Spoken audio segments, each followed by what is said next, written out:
प्यारे विद्यार्थियों नमस्कार। आज की इस क्लास में हम पढ़ेंगे कायांतरित चट्टान। कायांतरित चट्टान का सामान्य परिचय देखते हैं। रूपांतरित चट्टान, जिसे कायांतरित चट्टान कहते हैं, अन्य चट्टानों के रूपांतर के फलस्वरूप निर्मित होती है। रूपांतर शब्द है वो मेटामॉर्फोज वर्ड से लिया गया, जिसका अर्थ होता है रूप में परिवर्तन, चेंज इन फॉर्म्स। आग्नेय चट्टान और परतदार चट्टान के परिवर्तन के फलस्वरूप रूपांतरित चट्टान का निर्माण होता है। रूपांतर की क्रिया चट्टानों में अधिक ताप, अधिक भार एवं दबाव के कारण आग्नेय और परतदार चट्टानें हैं वो रूपांतरित हो जाती हैं, अर्थात चट्टान का संगठन एवं रूप बदल जाता है, पर चट्टान में किसी प्रकार का विघटन या वियोजन नहीं होता है।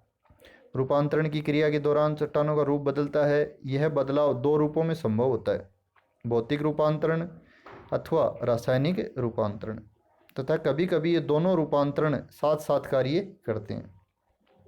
कई बार रूपांतरण के कारण खनिजों का रूप बदल जाता है तथा नए खनिज बन सकते हैं। जब चट्टानों में अति रूपांतरण के कारण चट्टान का रूप पूरी तरह बदल जाता है, ऐसी अवस्था में चट्टान के प्रारंभिक रूप को जानना बहुत कठिन हो जाता है। रूपांतरण के बाद कई चट्टानों में बहुत कठोरता हो जाती है, जैसे चूने का पत्थर रूपांतरित होकर मार्बल बन जाता है। बलुआ पत्थर है वो क्वार्ट्जाइट में परिवर्तित हो जाता है। ये बहुत कठोर चट्टान होती हैं। परतदार चट्टानों में उपस्थित जीवावशेष रूपांतरण के कारण नष्ट हो जाते हैं। इस प्रकार रूपांतरित चट्टानों में जो फॉसिल्स हैं वो नहीं पाए जाते हैं, लगभग नहीं पाए जाते हैं। रूपांतरण के कारण एजेंट्स ऑफ मेटामॉर्फिज्म, पहला है ताप, दूसरा दबाव, तीसरा घोल। पहले देखते हैं ताप। चट्टानों के रूपांतरण के लिए ताप प्रमुख कारक है, क्योंकि कई बार पृथ्वी की सतह के नीचे अधिक ताप के कारण मूल चट्टान में बदलाव आ जाता है। इससे चट्टान के खनिज रवों के क्रम में पर्याप्त अंतर आ जाता है। रूपांतर के लिए आवश्यक ताप ज्वालामुखी के उद्गार से या आंतरिक भाग से प्राप्त होता है। दबाव यानी कंप्रेशन, जब पर्वत निर्माण की क्रिया होती है तो भू हलचल के समय चट्टानों में मोड़ आने लगता है। उससे उत्पन्न दबाव के कारण चट्टानों के संगठन एवं रूप में परिवर्तन आ जाता है। इस प्रकार का दबाव खासकर पर्वतीय भागों में अधिक कार्य करता है। तीसरा है रूपांतरण का कारक घोल, सॉल्यूशन। कई बार जल के साथ साथ कार्बन डाइऑक्साइड तथा ऑक्सीजन गैस मिलने से जल में रासायनिक क्रियाएं होती हैं, जिससे चट्टानों के रासायनिक पदार्थ तथा खनिज जल के साथ घुलकर मिल जाते हैं और चट्टानों में रासायनिक क्रियाओं के कारण संगठन में अंतर आ जाता है। अब है रूपांतरित चट्टानों का वर्गीकरण। रूपांतरित चट्टानों का वर्गीकरण आसान होता है, क्योंकि प्राय मौलिक चट्टानों के आधार पर रूपांतरित चट्टानें बनती हैं। मौलिक चट्टान आग्नेय या परतदार चट्टान हो सकती है। मौलिक चट्टान के आधार पर रूपांतरित चट्टानें दो वर्गों में विभाजित की जाती हैं। आग्नेय चट्टान से रूपांतरित चट्टान। जब आग्नेय चट्टानों का रूपांतरण होता है तो उसे आग्नेय रूपांतरित चट्टान कहते हैं, जैसे ग्रेनाइट से नीस का निर्माण होता है। जब रूपांतरित चट्टान में कण कुछ कुछ परत के रूप में समानांतर अवस्था में पाए जाते हैं तो इस प्रकार की बनावट को फोलिएशन कहते हैं।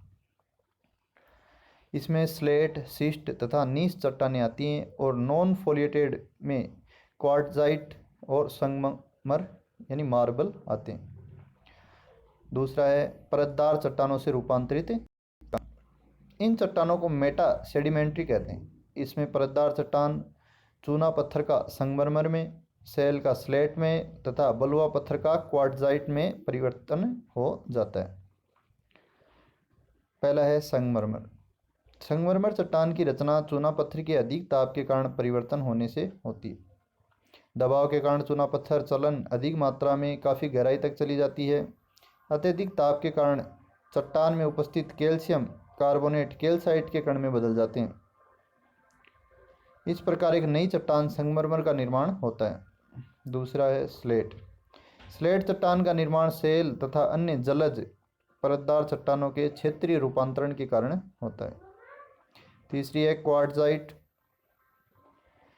क्वार्ट्जाइट चट्टान का निर्माण प्राय बलुआ पत्थर यानी सैंडस्टोन के रूपांतरण के फलस्वरूप होता है। इस चट्टान में सिलिका की मात्रा अधिक होती है। क्वार्ट्जाइट चट्टान बलुआ पत्थर की तुलना में अधिक कठोर होती है। शिस्ट। शिस्ट चट्टान बारीक कणों वाली रूपांतरित चट्टान होती है। इसमें फोलिएशन का विकास बहुत अच्छा होता है। जैसा कि अभी आपने ऊपर भी पढ़ा था कि जो फोलिएशन वाली चट्टानें हैं उनमें स्लेट, शिस्ट और नीस हैं, उनका नाम प्रमुख है। शिष्ट चट्टान में पाए जाने वाले खनिज के आधार पर इसका नामकरण किया जाता है। उदाहरण के लिए जब चट्टान में अभ्रक की मात्रा अधिक होती है तो उसे माइका शिष्ट कहते हैं। तो ये आपने देखा रूपांतरित चट्टान किन्हें कहते हैं और कौन कौन सी प्रमुख रूपांतरित या कायांतरित चट्टानें हैं। धन्यवाद।